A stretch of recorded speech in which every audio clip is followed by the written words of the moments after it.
Kremlin tantang Inggris serangan pada bisnis Rusia akan ada pembalasan.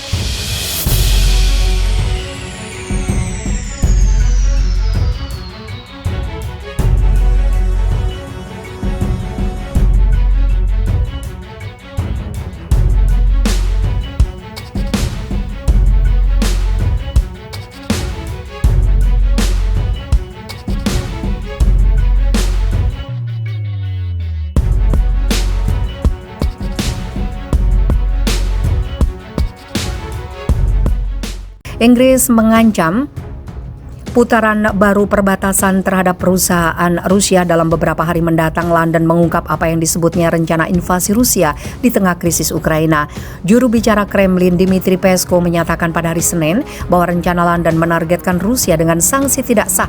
Dia menyebut ancaman itu sebagai serangan terhadap bisnis. Menteri Luar Negeri Inggris berbicara tentang beberapa sanksi, tapi di sini saya pikir kita harus menyebut semuanya dengan nama yang tepat. Sanksi adalah sesuatu yang sah dan sesuatu yang secara resmi disetujui melalui keputusan Dewan Keamanan PBB. Dia menambahkan dalam hal ini kita berbicara tentang serangan terselubung terhadap bisnis. Menurut pejabat itu, setiap agresi semacam itu akan membawa tindakan balasan dari Moskow untuk melindungi kepentingan nasional Rusia. Sementara itu, Duta Besar Rusia untuk Inggris Andriy Kelin menekankan Inggris sekarang sedang mengejar garis agresif di Eropa mengenai situasi di Ukraina.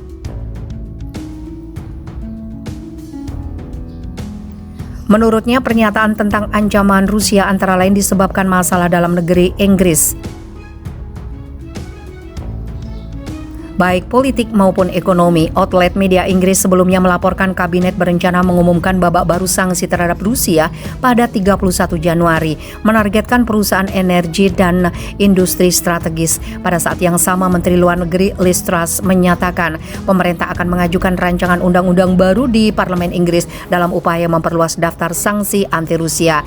Ancaman datang di tengah memburuknya hubungan yang disebabkan krisis Ukraina, karena London terus menuduh Moskow merencanakan invasi ke Ukraina, berusaha memasang pemerintah boneka di Kiev.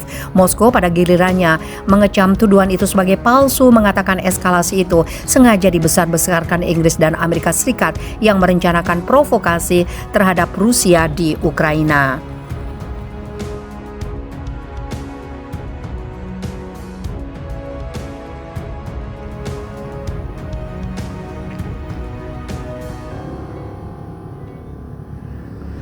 Muliakan Islam, Putin sebut penduduk muslim bukan masalah bagi Rusia, itu hanya politik Amerika Serikat. Agama Islam kerap kali dikaitkan dengan isu terorisme bagi segelintir pihak, namun berbeda dengan Putin yang justru begitu memuliakan Islam hingga sebut muslim di Rusia bukanlah masalah. Putin memang dikenal sebagai pemimpin yang menjunjung rasa toleransi, terbukti dari tidak melarang penduduk Rusia yang putuskan menjadi seorang muslim dengan menganut agama Islam. Saat ini Rusia termasuk salah satu negara di kawasan benua Eropa yang memiliki muslim terbanyak. Putin memperolehkan warganya untuk menganut agama Islam. Ada yang menarik dalam keharmonisan antara Islam dengan Putin. Menurutnya, muslim di Rusia tidak perlu diawasi. Dilansir dari kanal YouTube Data Fakta, saat itu Putin tengah diwawancarai oleh sutradara besar Oliver Stone. Sutradara tersebut lantas bertanya kepada Putin mengenai banyaknya penduduk di Rusia yang putuskan untuk memeluk Islam. Oliver menanyakan terkait cara dari pemerintah setempat untuk mengawasi penduduk muslim tersebut. Dengan tegas Putin menanggapi pertanyaan tersebut. Ia dengan tegas menjawab bahwa banyak warga di Rusia yang muslim tidak perlu diawasi, bahwa muslim tidak harus diawasi dan warga Rusia banyak yang muslim, ungkapnya. Dikutip Hoops.id melalui kanal YouTube Data Fakta pada Kamis 12 Mei, yang menambahkan bahwa politik Amerika dan sekutunya lah yang menganggap bahwa muslim bermasalah. Muslim di Rusia bukan masalah dan anggapan itu hanya politik Amerika saja dengan sekutunya. Menurutnya, Amerika Serikat butuh musuh guna senjata bisa berputar. Dengan demikian, selepas pecahnya Uni Soviet, tidak ada lagi musuh berat yang disebut Blok Timur. Kutip ayat Al-Quran saat pidato.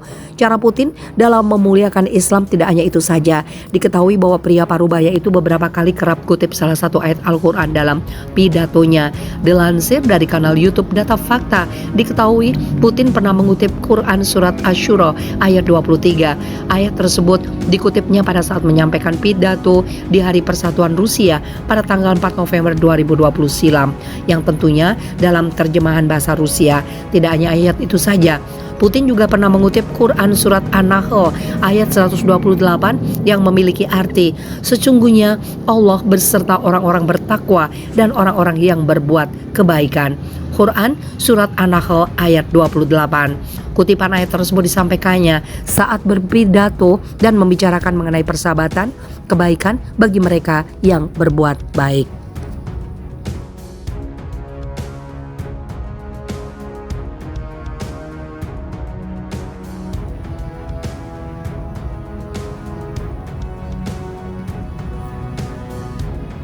Lakukan konfrontasi tentara Azov, lari terbirit-birit bertemu pasukan Chechnya di Mariupol. Pertempuran antara pasukan Chechnya dan pasukan Nazi Ukraina Batalion Tentara Azov kembali terjadi di Mariupol. Dalam sebuah video yang diunggah akun Telegram @timzov pada 10 Mei 2022 terlihat sekelompok tentara Azov keluar dari persembunyiannya di Azovstal untuk kembali melakukan perlawanan terhadap pasukan Chechnya di Mariupol. Namun ketika tentara Azov sedang mengamati situasi di sekitar mereka, suara rentetan tembakan dari arah yang tidak diduga menyasar pasukan Azov di lokasi tersebut hingga membuat salah seorang dari mereka rubuh terkena tembakan dari pasukan Chechnya yang masif. Sambil berlindung, tentara Azov perlahan-lahan mulai mundur dan berlarian berusaha menghindari konfrontasi langsung dengan pasukan Ramzan Kadyrov di lokasi tersebut. Diketahui bahwa pasukan Azov di Mariupol telah sepenuhnya terkepung pasukan Rusia dan Chechnya. Satu-satunya perlawanan dari pasukan Azov Ukraina hanyalah berasal dari area pabrik baja Azovstal yang dijadikan sebagai benteng terakhir pasukan Zelensky di Mariupol. Pada Rabu 11 Mei, invasi Rusia ke Ukraina sudah memasuki hari ke-77 sejak serangan pertama dimulai pada 24 Februari 2022 lalu. Dilaporkan jika Rusia masih menggempur berbagai wilayah di Ukraina lewat serangan udara, salah satunya ke pabrik Azovstal di Mariupol. Seorang tentara pejuang Ukraina di lokasi tersebut memberitakan jika lantai pertama dan kedua di bunker persembunyian di pabrik Azovstal mengalami kebakaran akibat serangan udara dan bom dari pasukan Rusia.